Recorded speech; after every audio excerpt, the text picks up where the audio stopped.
Hey guys, what's up? We are back with another video today, and today we are doing my Patriots mock draft. So make sure that you hit that subscribe button down below. Help me reach 900 subscribers. I am 13 away as I'm recording this video, so make sure that you hit that subscribe button down below. Like this video if you enjoy it. Comment your thoughts and opinions down below. As always, I respond to every single one. I love to hear what you guys have to say. So make sure that you like, you comment, and you subscribe. So let's get started with today's video. So a big shout out to the Blitz. He may be watching this. I've done a couple of commentaries and things with him, and he is a big Patriots fan. So shout out to the Blitz.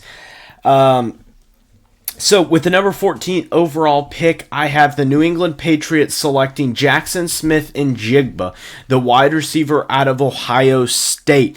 So he, I think, fills somewhat of the void that the Patriots have at wide receiver with only having guys like Devontae Parker and Jacoby Myers, who will be actually a free agent this year, and guys like Tyquan Thornton that he's not bad, but he definitely wasn't the second round worthy pick that Bill Belichick thought he would be. So I think that Smith-Njigba really helps with that, and I think that Smith-Njigba's ability to get open, to play a comparable role to what Keenan Allen plays, and that he's not the fastest, he's not the most dynamic, but he is able to get open, and I think that's what helps him the most is his ability to get open. I think that will really help. And now moving on to the next pick. At pick number 46, I have the New England Patriots selecting Drew Sanders, the linebacker out of Arkansas. I think Sanders fills a void that the Patriots have kind of been looking for a little while now, and I think that's an extra linebacker to kind of fill that void that they've been missing since the leaving of Dante Hightower. And the reason why I say him specifically is because I think that he fills the void that Hightower left in that role. I think he, being 6'5", 225 pounds, he's just a bruising linebacker, and I think that that's kind of what they're looking for. Your linebackers aren't terrible, but I think that they could definitely use some improvement, and I think that that's one of the positions that was best available. And Drew Sanders, I think, is actually going to be drafted lower than his value, so I think that you could actually end up getting a steal if you time it right. So, at pick number 76, I have the New England Patriots selecting Jordan Battle, the safety out of Alabama. So, I have them selecting Battle, A, because of the Alabama-New England pipeline. Nick Saban and Bill Belichick are great friends, as many of you probably know that. So, it is definitely something that isn't unknown that you pick a guy out of Alabama, but I think that having another guy in Jordan Battle that is really a solidified player, I think can really be a help to either fulfill the role that Devin McCourty plays and stuff like that, or be able to play a nickel role possibly. I think that both of those are a possibility, and I think that those are both positions that the Patriots aren't terrible at, but I think they could definitely use some help in being able to fill that nickel role. So, at pick number 107, I have the Patriots selecting Eli Ricks, the cornerback out of Alabama. Once again, it was just kind of, this one was just kind of best player available. It was Ricks, I think, is a late second to early third round pick, and I'm in the fourth round at this point, so I really thought that was a steal, and I think that that's something that the Patriots could definitely work on, is their cornerback situation. I like Duggar and McCourty somewhat. I especially like Duggar as your strong safety. I think he is a good player, a player out of Lenoir-Rhyne. So they play in the conference where I will be going to college, which is Anderson University. So shout out to them. At pick number, or let me add one more thing about Ricks before I move on to pick 117. But the reason why I think that Ricks is such a good value at this point is that he has the versatility and the experience of a SEC corner. I don't think that he'll just bust out and he'll be off the roster in a year or two. I don't think that's going to happen. So I think that is a big deal, especially later on in the draft pick where it can be a day 3 type of draft pick. I think that's very important to a lot of different guys. So at pick number 117, I have the New England Patriots selecting Blake Freeland, the offensive tackle out of BYU. I think that outside of the 2 starting tackles at the moment, I think that the Patriots could use a little bit of help. I think that both of their tackles are good, and I do like them, and I think that they're in a decent situation there.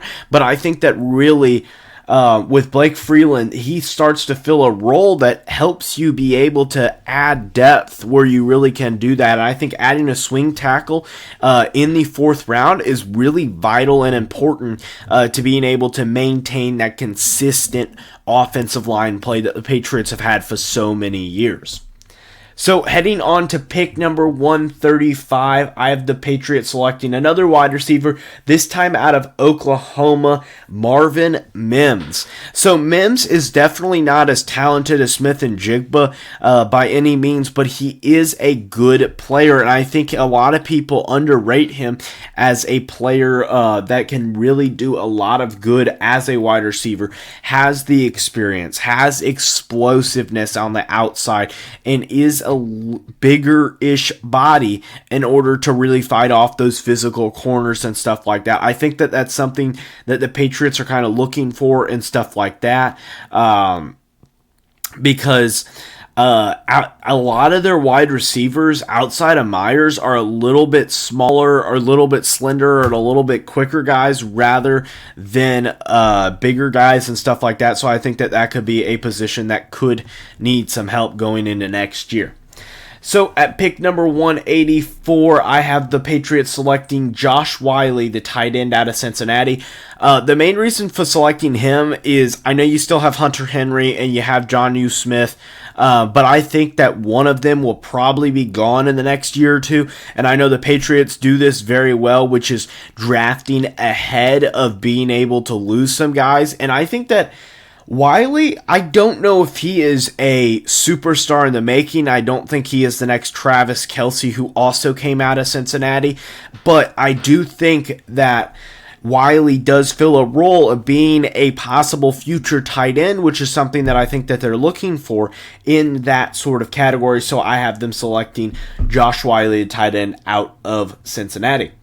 At pick number 187, I have the Patriots selecting Evan Hall, the running back out of Northwestern, and I understand the Patriots have a decent running back core between Ramondre Stevenson, Damian Harris, Pierce Strong Jr., and stuff like that, but I think it is never a bad thing to draft a running back or to basically every other draft or every draft and stuff like that. Because I think that can be really helpful. I know that not all the players have lived up to potential and stuff like that, but I think if you're going to have any success out of Mac Jones and Bailey Zappi, or I know that Mac Jones is technically the starter right now, or I think he's the starter. I'm not as into Patriot rumor mills, so you'll have to forgive me. But whoever it is, you need a good running game, and I think that if Evan Hull can add to the running game and being able to give Stevenson some rest from time to time. Moving on to pick number 192 is taking Ronnie Hickman, the safety out of Ohio State. Really, this was best player available. I really think that he was the best player on the board, and I think that he really does fit well in a safety position that really could use a safety 3 and a safety 4, I think, and being able to help out there. I think that both of these guys are two guys that really can be developed, both Ohio State and Alabama guys. Those are going to be good players overall. So moving on to the next pick at 210, I have the Patriots selecting Kobe Turner, the defensive lineman / defensive tackle out of Wake Forest. Absolutely incredibly smart player, knows what he's doing. If you want to check out, I'll try to put the link to a bootleg football clip where EJ Snyder and Brett Coleman, two guys that I follow for a lot of draft analysis, if you want to check them out. they interviewed him, and it was a really good interview. It just showed his incredible smarts. He played at, I think it was Virginia Tech prior to Wake Forest. Went to Virginia Tech as went to Wake Forest as a grad student. Got his master's in music. That's just kind of cool. I'm sure if my brother is watching this, he is a big, he'll be a big fan of that and being into music. But Kobe Turner, I think he's just a smart player, and I think that that's what the Patriots always look for, is guys that are smart and determined, which is exactly what I think Kobe Turner is. At 258, I'm taking a little bit of a shot in the dark here by taking B.J. Thompson, the edge rusher / outside linebacker out of Stephen F. Austin. Sorry. Really, he's just a ball of clay. He could really be as good or bad as you want him to be, and I think that that's part of it. I think that he could be great. I think he could struggle, but it's all depending on the Patriots staff, which I do kind of trust in. Defensively, yes, at the quarterback position, and on the offensive side, skill position-wise, a little bit less so. Outside of Tom Brady, which I think we'll have that discussion later. Either way, this is a mock draft video. So make sure the two videos down below, one will be a playlist of all my mock drafts, and the other will be a video for you. And hit the subscribe button up here. Help me reach 900 subscribers. As always, have a great day. Bye, guys.